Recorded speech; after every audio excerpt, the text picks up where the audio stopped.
sommes allés à la rencontre de Rose Diakité. Rose Diakité, l'une de nos invitées principales sur ce plateau. Elle est conseillère conjugale. Nous lui avons tendu notre micro sur le sujet du jour. Je vous propose de l'écouter tout de suite.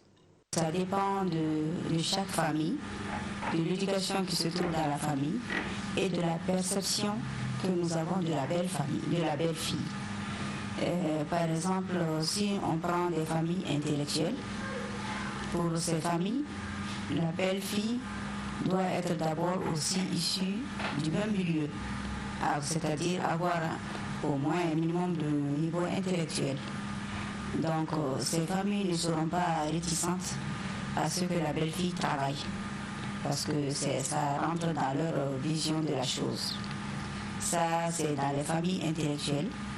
Bon, dans les familles moins lettrées, il y a ce qu'elles attendent de la belle fille, c'est qu'elle soit une fille qui soit capable de gérer un foyer, c'est-à-dire qu'elle soit une bonne maîtresse de maison, une femme au ménage, qu'elle accepte cela, et que elle soit une femme débrouillarde. Donc ça, c'est sur le plan, et on peut dire, intellectuel et économique. Mais sur le plan comportemental, je crois que la majorité se rejoint. Chaque famille voudrait pour son fils une bru qui soit bien éduquée, une bonne éducation, qui soit décente et respectueuse, et vraiment qui ne donne pas l'impression qu'elle commande leur fils. Ça, surtout, ça c'est très important. Les parents ont besoin de savoir que cette fille, mon fils, pourra la canaliser, pourra vivre avec elle tranquillement. Ce ne sera pas elle qui va porter la culotte à la maison. Donc c'est un élément essentiel que surtout les belles-mères s'attardent dessus.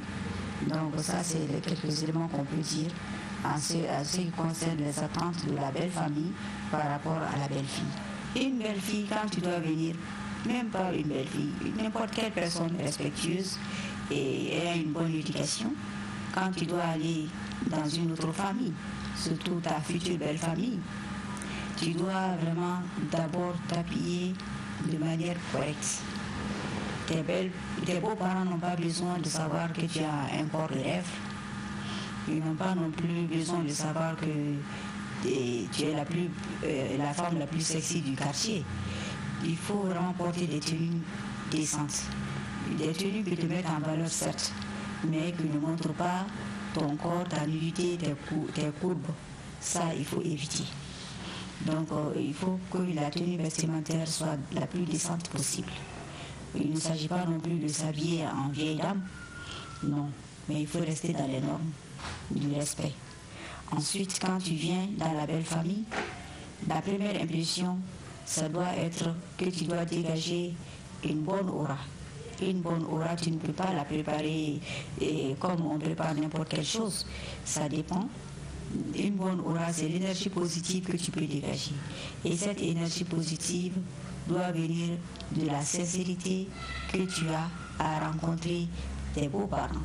Ils ne sont pas dupes quand tu n'es pas sincère, quand tu n'es pas ravi de les rencontrer, ils ne sont pas dupes du tout. Donc l'impression que tu dois avoir, ils vont avoir de toi, va dépendre aussi de la sincérité qu'ils vont sentir en toi. Donc il faut que tu sois souriante, que tu sois joviale, que tu sois vraiment dans de bonnes dispositions et accueillant lors des échanges. Il faut éviter de rentrer dans des discussions, surtout avec ton mari, devant ses beaux-parents, de faire des discussions, de vouloir avoir raison sur lui, devant ses parents. Ça, c'est déjà vraiment une catastrophe. Ensuite, la même chose avec les mêmes parents. Entamer une discussion et vouloir coûte que coûte avoir raison, ça aussi c'est pas bien, parce que ça leur donne l'impression que tu vas venir les commander chez eux. Donc il faut éviter des choses comme ça. Et il faut aussi éviter de parler à mal de ses propres parents. Ma mère est comme ça, mon père est comme ça. En fait, quand tu parles du mal de tes parents devant tes beaux-parents, ils se disent, ah, si cette personne ne respecte pas sa mère, elle ne peut pas me respecter. Donc si tu dis, bon, ma mère m'interdit de sortir et moi je sors, et vraiment j'ai dépassé l'âge d'être contrôlée, des choses comme ça. Tu peux le dire sans arrière-pensée, sans méchanceté, mais il faut éviter de dire du mal de ta famille. Tu n'es pas obligé de faire l'éloge de ta famille comme si elle est la meilleure famille du monde, non. Mais évite de dépasser les bornes. En fait, dans cette histoire, il est essentiel de rester dans les normes. Il ne faut pas trop en faire, mais il ne faut pas non plus rester en dehors. Parce qu'il faut que la belle famille sente aussi que tu peux t'intégrer dans leur famille, que tu es une personne ouverte et que tu peux t'intégrer dans un groupe, dans un milieu, trouver ta place sans pour autant piétiner qui que ce soit. Pour vraiment faciliter la tâche, j'ai fait un livre avec Adjabani, qui est ma maman, qui est aussi conseillère conjugale, réussir sa vie de couple. Ça, c'est un guide pour tout le monde, tous les jeunes, que ce soit hommes ou femmes, qui va les aider dans les moments de doute, dans les moments de frustration, à mieux gérer leur vie de couple et à mieux gérer les situations auxquelles ils pourront être confrontés. Et dans ce livre aussi, on a le rapport avec la belle famille, comment gérer sa belle famille, se comporter avec sa belle famille. Dans ce livre, on a des explications, des astuces, des secrets pour cela. Et j'invite chacun à avoir son propre livre, parce que ce livre, c'est un conseiller personnel pour chacun. Voilà, retour sur le plateau, intervention de Rose Diakité. Nous n'avons plus de temps, rapidement. Quels sont vos avis sur sa réaction? Balkissa, on commence par toi. Oui, c'est concret et c'est pertinent ce qu'elle dit. Et c'est vrai que la jeune fille, si elle nous écoute en ce moment, si elle est en direct devant l'écran, j'espère en tout cas pour elle qu'elle en a pris de la graine, parce que ce que Rose disait n'est pas faux, c'est tout à fait vrai. Et elle doit s'en inspirer, bien sûr, pour cette première rencontre. D'accord. Et vous, Monsieur Tamboura?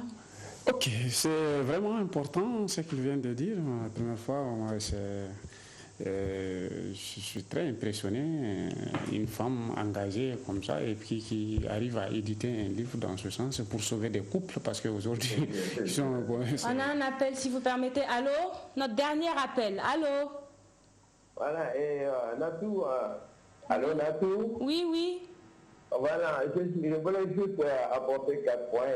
Par exemple, quand une fois qu'elle est dans sa belle famille, je pense qu'il faut passer par l'acceptation, accepter la famille, l'acceptation, et l'amour qu'il porte à son mari et également à l'ensemble de la famille, la douceur dans le foyer et également le sens de responsabilité. C'est très important. D'accord. Merci beaucoup. Voilà, merci beaucoup. Merci. Alors, nous n'avons plus de temps. Donc, très rapidement, oui. Ce qu'il faut, ça veut dire tout ces régimes, c'est ce que j'ai dit, il y a un travail préalable qu'il faut entreprendre.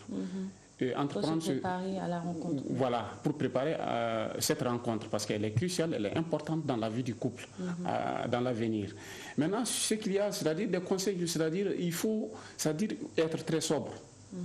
Ce que j'appelle comme naturellement. C'est-à-dire la tenue vestimentaire, c'est important. Comme ça a été dit. Et il y a ce qu'on appelle l'attitude correcte aussi. C'est important vis-à-vis des parents et mesurer les mots. C'est-à-dire être expressif, très expressif. Et ne pas dans ce sens, voilà, il faut mesurer, de ne pas aller au-delà ou ce qu'on appelle déborder.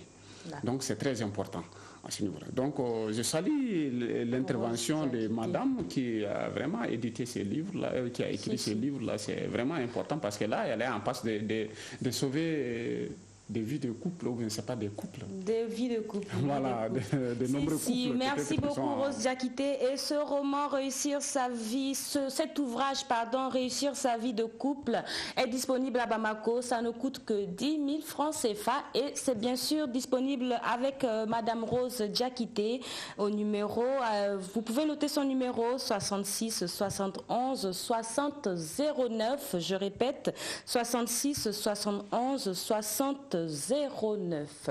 Alors merci beaucoup Monsieur Tamboura, merci pour votre disponibilité, merci d'avoir accepté notre invitation, merci à toi aussi Balkissa, merci à vous aussi chers téléspectateurs qui nous avez appelés et qui avez tenté de nous joindre, merci de vous intéresser à notre émission. On se donne rendez-vous demain pour un nouveau numéro de À nous la télé. Bye bye.